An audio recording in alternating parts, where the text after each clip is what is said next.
చా ఏమైంది? ఏం లేదు కౌశిక్, నాకు జీతం ఎక్కువ కదా, సో ధైర్యం చేసి 20 years టెన్యూర్కి 8% వడ్డీతో 50 lakhs హోమ్ లోన్ తీసుకున్నా. కానీ ఇప్పుడు లెక్కలేస్తుంటే ఆ 20 yearsలో 50 lakhs అసలుకి, ఇంకొక 50 lakhs వడ్డీయే కట్టాలి, అదనంగా 50 lakhs. ఇవన్నీ తలుచుకుంటుంటే పిచ్చెక్కేస్తుంది, నిద్ర కూడా పట్టట్లేదు నైట్ నాకు. నీ టెన్షన్ అంతా పోయేటట్టు నేను చేస్తా. ఏం చేస్తా కౌశిక్? నేను చెప్పినట్టు చేస్తే నీ హోమ్ లోన్ వడ్డీ 0 అవుతుంది. అదేంటో చెప్పా.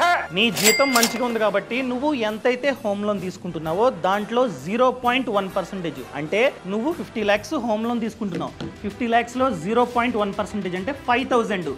ఈ 5,000 ప్రతి మంత్ ఇండెక్స్ మ్యూచువల్ ఫండ్స్ లో ఇన్వెస్ట్మెంట్ చేసుకుంటూ రా. SIP చేసుకో, అర్థమైందా? ప్రతి మంత్ కట్ అవ్వాలి. అలా ఎన్ని ఇయర్స్ పాటు? నీ హోమ్ లోన్ టెన్యూర్ 20 years కాబట్టి 20 years పాటు ఆపకుండా నువ్వు కనుక ఇండెక్స్ మ్యూచువల్ ఫండ్స్ లో SIP చేసినట్లయితే రిటర్న్స్ 20 years లో ఎలా కాదనుకున్నా 13% వరకు జనరేట్ అవుతుంది. సో అలా కనుక జరిగితే నీ పోర్ట్ఫోలియోలో, నీ మ్యూచువల్ ఫండ్ పోర్ట్ఫోలియోలో 20 years తర్వాత 52 lakhs ఉంటాయి. ఇక్కడ బ్యాంకుకి నువ్వు కడుతున్న వడ్డీ 50 lakhs, అక్కడ నీకు జనరేట్ అయింది 52 lakhs ఇదే టెన్యూర్ లో. నాకు ఎలాగో 5,000 ఇన్వెస్ట్మెంట్ చేసే కెపాసిటీ ఉంది. ఎలా చూసుకున్నా నాకు 0 వడ్డీకే లోన్ వచ్చినట్టు.